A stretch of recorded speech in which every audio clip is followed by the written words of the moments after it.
Let's take a trip down memory lane, shall we? About 5 years ago, Tesla had its Q1 2018 earnings call. We're going to be taking a look at that report in brief, skimming the highlights, so to speak. We're going to touch on an article right after the earnings call was had. It was quite entertaining. I recommend everybody that hasn't checked out that earnings call, you can do so on the investor relations portion of the Tesla website.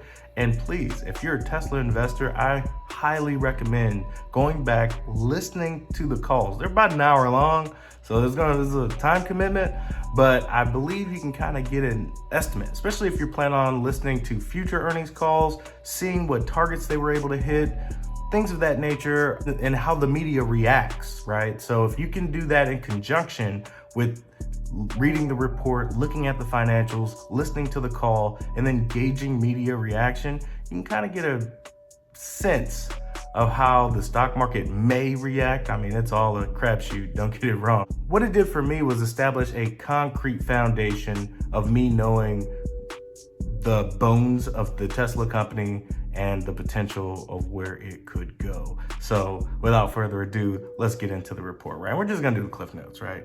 Tesla first quarter 2018 update on screen. We got Model 3 production hitting a production rate of over 2,000 in its third straight week. That's, it's showing some consistency. The goal here, I do believe, is 5,000 a week, which was in the media, a lot of debate whether or not Tesla could even hit that. Then you got Q1 auto GAAP gross margins up sequentially by 80 basis points and non-GAAP by 500 basis points. And if you're not a financial person like myself, right, you learning as much about finance, going over the reports from Tesla, it's the only company I truly follow because of my belief that the company is going to be groundbreaking for how we conduct our daily lives. So I picked up some of these terms, right? And GAAP margins essentially is the generally accepted accounting principles, right? That's what GAAP stands for. So you got what all companies, their metrics laid out in this fashion so that investors can understand that, right? But what non-GAAP is kind of like some color, things that aren't as concrete as those GAAP numbers that can paint a little more of a vivid picture. I like to think of it like the GAAP financials are like a dog drinking coffee, and that's all you really get to see. But the non-GAAP can kind of paint a picture of whether or not that dog's in a burning cafe or a Van Gogh mystical cafe, right? Where nothing kind of makes sense. So when you're looking at non-GAAP margins, you kind of got to use your best judgment. But if you're going by Tesla's GAAP margins, you want to compare it to their non-GAAP to kind of get more color, right? And all of those numbers are pretty good. So GAAP, non-GAAP up. We got cash balance of 2.7 billion at the end of Q1. That's not a bad thing. Their CapEx is being reduced. Their expected CapEx for 2018 is being reduced. Expecting positive GAAP net income and positive cash flow in Q3 and Q4 of 2018.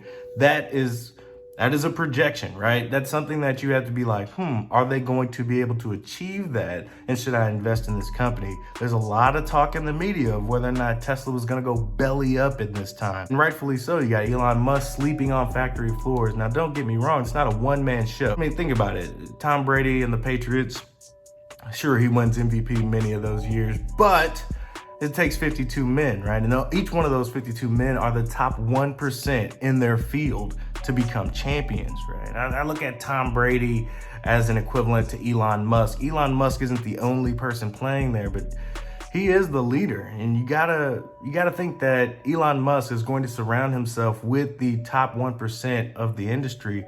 He is just there showing that he's got as much skin in the game as anybody. He wants to see them succeed because it is ultimately tied to his success. And so I'm not gonna read all of this, but feel free, pause, read this, kind of see. This is the summary of what the report says. And this is essentially what everybody's going to be asking their questions about surrounding the call. So read this if you like. I kind of touched on the highlights. On screen now, you've got the mid-size premium sedans in the US market share. And just like it stated in the report earlier, Tesla Model 3 is becoming one of the premier brands in the US market when you're talking about this category. Pictures worth 1,000 words. This chart is trending obviously in the right direction. From November 17th, ramping up the Model 3, this is what you want to see. An incredible adoption rate in its category. And as we know, Tesla's not just a car company. Energy is a big component of what they do. Advancing sustainable energy. While Model 3 is clearly in the spotlight both externally and internally, 2018 should be a very important year for our energy storage business. We continue to aim for a threefold increase in megawatt hour deployed for our energy storage products this year. At this stage of the game, Tesla's not doing a whole lot in the energy department. They're creating batteries, but most of their batteries are being dedicated to the Model 3 production. And as Tesla's ramping up their own battery needs and getting batteries from suppliers as necessary, we understand that both of these businesses can flourish. But I just like to see it in the report that they're not neglecting their energy business despite what many analysts will do. Tesla's just a car company, right? Let's forget about their energy business, but they dedicate this entire slide. Feel free to read through. We're gonna push on. On March 15th, we released a significant autopilot update, which has been well received by our customers. Also, our mapping architecture has been upgraded and established a key platform to enable safer driving and the transition towards full autonomy. This is back in 2018. They're using the words like transition to full autonomy. The latest mapping software in our cars is dramatically simpler and faster, providing a better user experience and superior performance. Now, the earnings call was really, really bizarre. There was a point in the call where Elon called the questions boring and definitely sent us to YouTube to answer some questions. And the manner that he did it was it was hilarious. I don't want to be rude, right? It might have been a little rude, but I was like, now that's a baller. If I would have been listening to that call in 2018, best believe, what was the stock price at that time? Closing bell was split adjust $20.08. So your boy would have been like, that's a boss. That motherfucker doesn't give a shit about the analyst. And this is a time where people are like saying that this company could go bankrupt. For him to snub the people that would profit from that, that takes a serious amount of testicle fortitude to be like, you know what, fuck what people might think. I want to answer some questions for some investors that truly want to know what we're doing and how we're furthering the transition to sustainable energy. Well, let's take a look at this article that happened right after the earnings. Tesla stock drops as Elon Musk gives bizarre earnings call. Published Wednesday, May 2nd, 2018 at about 6:35 p.m. Eastern Time.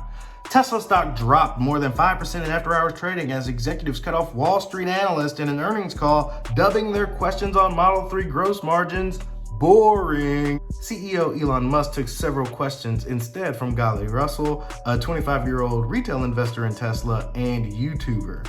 This is 2018, so I guess YouTuber would be a condescending term when snubbing Wall Street analysts. Shares in Tesla took a nosedive in after-hours trading today as Elon Musk cut off analysts during a first quarter earnings call. He dismissed a question about gross margin from Bernstein senior analyst Tony Sacconaghi as boring. Instead, Musk and other executives answered multiple questions from a Tesla enthusiast and YouTuber named Gali Russell. The 25-year-old retail investor tweeted at Elon Musk on Monday seeking to ask him a crowdsourced question during Wednesday's conference call. Instead of a single question, Russell was able to ask several. The stock drop may have become apparent around the time when Musk cut off analysts on the call.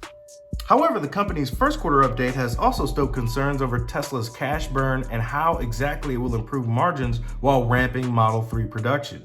On the first quarter call, CEO Elon Musk also promised a reorganization this month. He said, "I'm feeling quite confident about hitting positive cash flow in Q3. This is not a certainty. It does appear quite likely in my view.